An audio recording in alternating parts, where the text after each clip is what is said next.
try and hold the piece up, clear out all the debris that's in the way, all the paint caulking.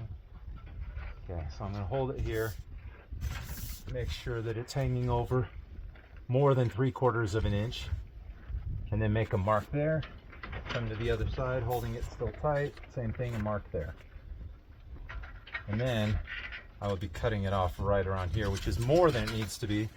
That way I've got stuff to trim off.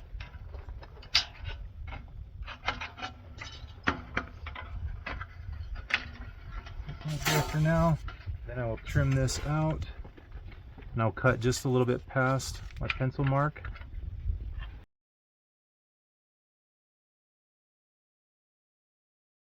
It works better to bend it and break it. It's a nice clean finish.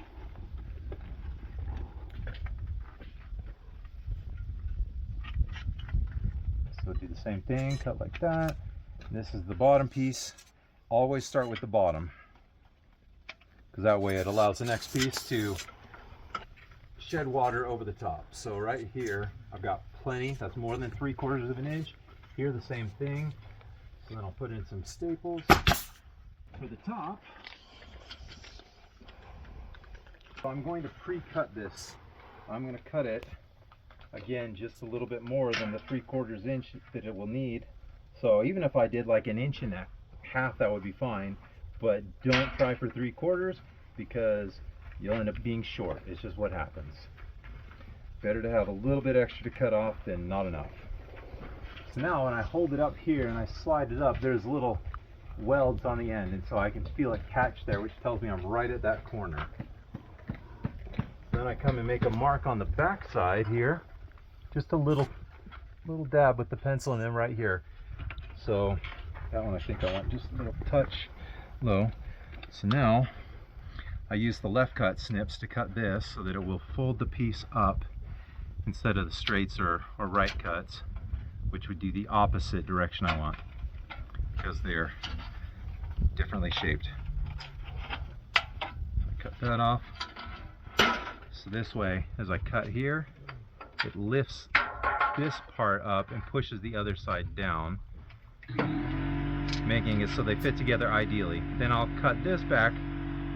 Doesn't matter how much, but it has to be something. So otherwise, when you fold this back to hold together, it will be visible, and we don't want that. So now, since I was good right there, I don't have to worry about it anymore. Now I come here, that end comes clean because that's where I marked it. So then you can do this after, or you can do it now. In this case, I'll just do it now. Clean that up.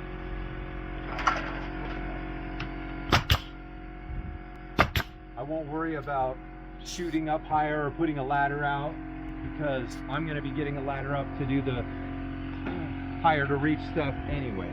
So for now, I'll just do this.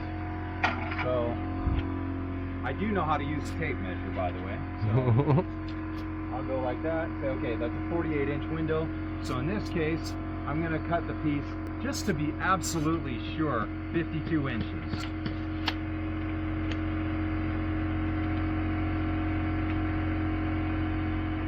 I'd rather throw away 2 inches worth of material than be short ever, because then I have to throw away the whole thing. So now I do the same thing. This will be the top side, so I'm going to have to cut this back right there, and then I will break that off just like before. Now as I slide it up, I feel it catch right there. I know that's where my spot is. I come back and do the same thing again, make my marks here for that back side, and then here for the front angle of the cut. So now I have an excessive amount, so I will trim that down. I could get away with leaving all that on, but the more you have back in there, sometimes the more you'll fight it, and that's just not worth it.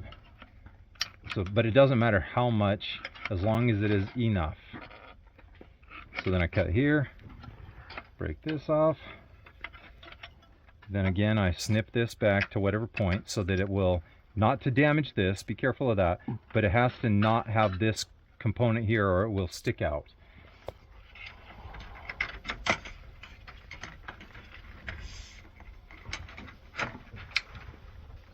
Because see, it would stick out right here if you didn't.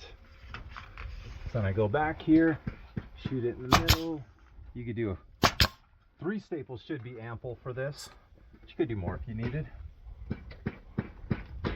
And then I will use these snips because they're positioned. Turn that off. And then I'll do the top when I come back, but I won't worry about that until I'm already past that point with the siding and already having scaffolding set up. Okay.